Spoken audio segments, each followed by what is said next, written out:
মা দুঃখিনী কি বলে যায় আপনারা শুনে যান। বাচ্চার জন্য সে কি করতেছে। আমি বাচ্চা দিব না। আমি জীবনের থেকে বেশ ভালোবাসি আমার সন্তান ছাড়া আমি বাঁচতে পারবো না। আপনাকে 10 লক্ষ টাকা দেব। আল্লাহ ভরসা আমি আপনাদের হাতে তুলে দিলাম। রাস্তা দিয়ে যাওয়ার সময় একজন পঙ্গু মায়ের কোলে 1 ফুটফুটে রাজপুত্রকে দেখে অবাক হয়েছিলাম। বিষয়টি ভিডিও করে তুলে ধরলে মাত্র একদিনে 20 মিলিয়ন মানুষ এই ভিডিওটি দেখে মা জননীকে প্রশংসায় ভাসাচ্ছেন। সন্তান জন্ম দেওয়া থেকে শুরু করে মৃত্যু পর্যন্ত এক নিঃস্বার্থ ভালোবাসার উপমা মা জননী। আসসালামু আলাইকুম ওয়া রাহমাতুল্লাহ। আজকে আমরা চলে এসেছি সেই রাজপুত্রের বাড়ি। ক্যাপশন ছিল গরিব মায়ের কোলে রাজপুত্র। ফ্যামিলি থেকে আমি কোনো কিছু পাই নাই। আর আমি যে এত বড় হয়ে গেলাম যে আমি একটা সুন্দর একটা পোশাক পরবো তাও আমি পারিনি। আমি ছিঁড়া, আমার মার তো নাই, আমার তো স্বামীরও নাই, কেউরির নাই। আমি ধর যে নিজে দুঃখ মন লিয়া আমি বেঁচে আছি। এই যে পানিটা চাঁড়ি তখন আমার খুব কষ্ট হয়। যখন আমার স্বামী যদি মারা যায় তাহলে আমি কি করে খাবো? এই বাড়িতে ঘর নাই এখানটা, যে আমি ভাড়া দিতে আমার খুব কষ্ট হয়, ভাড়া চালাতে পারি না।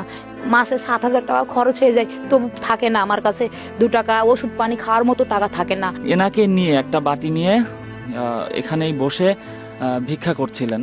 তো বিষয়টি দেখে আমার খুবই খারাপ লাগলো যে আমাদের সবারই মা আছে, শুধুমাত্র সন্তানের ভবিষ্যতের কথা চিন্তা করে মা বাবা কতই না কষ্ট করেন। কেন জানি না মনে হলো আমাদের মায়ের থেকেও এই মায়ের কষ্টটা একটু বেশি। নিজের সুন্দর শৈশবকে মনে করে অন্তত একটি শেয়ার করে হলেও এই মমতাময়ী মায়ের পাশে দাঁড়ান। আল্লাহ পাকের কি করুণা, আল্লাহ পাকের কি দয়া যে এত সুন্দর একটা মাশাল্লাহ মার্কা বাচ্চা ইনি মানে এনার কোলে, অথচ এনার হাতও নাই পাও নাই। একবার ভাবেন বিষয়টা।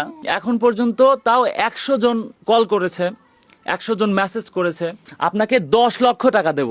10 লক্ষ টাকার অফার আসছে। 10 লক্ষ। আপনি 10 লক্ষ দিবেন, আমি দিব না। মানুষের মতন করে আমি গড়িয়ে তুলবো।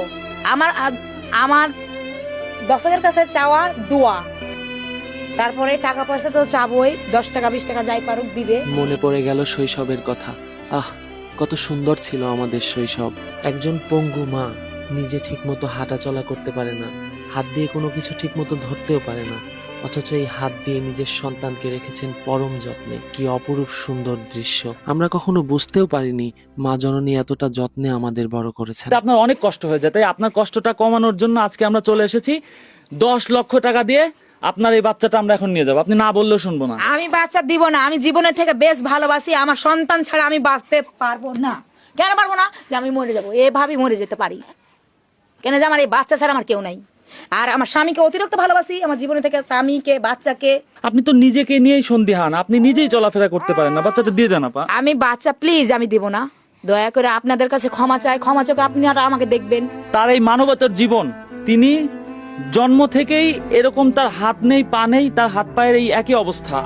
আপু এই পা দিয়ে হাঁটা চলা করে, রান্না বান্না করে, স্বামীকে খাওয়ায়, নিজের সন্তানকে এই যে দেখছেন সাজিয়ে দিয়েছে, জামা কাপড় বলেন যা কিছু বলেন সবকিছু এই নিজ হাতে করেন।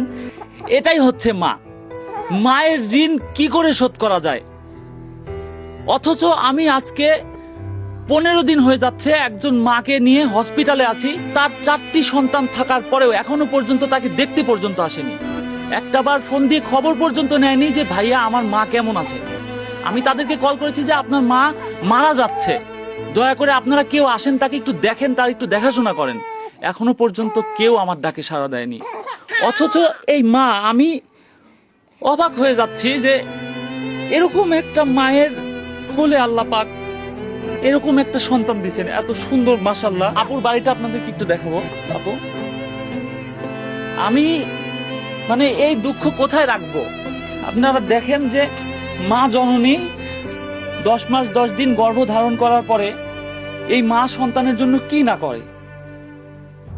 আমরা খুব কাছে থেকে দেখেছি আমার মা, আমার ফুপু, আমার যতগুলো মেয়েকে আমি চিনি, আমার জীবনে যতগুলো নারীকে আমি চিনি, আমার জীবনের সাথে সম্পৃক্ত, তাদের জীবন ছিল সংগ্রামের। একটা মেয়ে, একজন নারী সংসারে যে কিভাবে টিকে থাকে এটা আমি খুব কাছ থেকে দেখেছি। আজকে এই মা, তার সন্তানের অবস্থা দেখেন। ও কি বুঝে যে ওর মা কত কষ্ট করে ওকে মানুষ করছে? ও কি বড় হয়ে আদৌ মনে রাখবে? দেশবাসীর কাছে আপনি কি চান? দেশবাসীর কাছে আমি চাই দোয়া, বড় দোয়া। মানুষের মতন করে আমার বাচ্চাকে আমি গড়িয়ে তুলবো, এটা চাই। আর সাংবাদিকের কাছে আমার অনুরোধ থাকলো যে আমার এই বাচ্চাকে ওর দায়িত্ব হিসাবে গ্রহণ করে তুলবে। আমি অতি সাধারণ মানুষ, আল্লাহ পাক এই জায়গা থেকে আমাকে মানে এরকমভাবে মানুষের সামনে বা মানুষের পাশে থাকার মতো তৌফিক বা এরকম একটা অবস্থান করে দিছেন। আল্লাহ পাকের কাছে লাখো কোটি শুকরিয়া। আপা যে কথাটা বললো এই কথাটা আমাকে একটু আগেও বলছেন, আমি অনেক আবেগে পড়ে গিয়েছি কথাটা শুনে। মানে একজন বাচ্চার দায়িত্ব তার মা আমাকে দিচ্ছে। আল্লাহ ভরসা আমি আপনাদের হাতে তুলে দিলাম। লেখাপড়া শিক্ষা অর্জন করে সাংবাদিকের কারণ থেকে যেন আমার বাচ্চা বড় একটা জায়গাতে সারা বাংলাদেশ জানে, দেখে জেনে যে একটা প্রতিবন্ধী মা, একটা ওর বাবা অসহায়, আমার অসহায়কে বিয়ে করেছে, আশাটা পূর্ণ করে। যখন দেখবেন যে দুনিয়াতে আপনার পাশে এক টাইম গিয়ে কেউ থাকবে না, তখনই মা জননীর কথা আপনার মনে পড়বে। আমি জানি না উনি কিসে ঘুমায়। এটা হচ্ছে ওর বালিশ।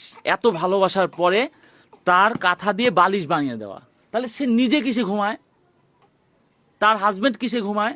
আপনাদের কাছে আমার দাবি, এই বাবুর কাছে যেন পরবর্তীতে আসার পরে যেন ওনার একটা ঘরের ব্যবস্থা আমরা করে দিতে পারি ইনশাল্লাহ, এবং এই কাঁথা বাদ দিয়ে ওনাকে যেন একটা বালিশ আমি দিতে পারি ইনশাল্লাহ। আর আপনারা সবাই বেশি বেশি ভিডিওটি শেয়ার করবেন। মানবিক এবং যারা মানুষের পাশে দাঁড়াতে ভালোবাসে, মানুষকে ভালোবাসে, আল্লাহকে ভয় করে, তাদের কাছে ভিডিওটি বেশি বেশি শেয়ার করবেন, বেশি বেশি পৌঁছে দিবেন যে যেভাবে পারেন। আল্লাহ পাক আপনাদেরকে ভালোবাসবেন ইনশাআল্লাহ। আপু বলেছে যে আমি ব্যবসায়ী না, আমি বারবার এভাবে ভিডিও দেবো আর মানুষের কাছ থেকে টাকা নেবো, এমন না। এখান থেকে যা হবে ইনশাআল্লাহ এটা দিয়েই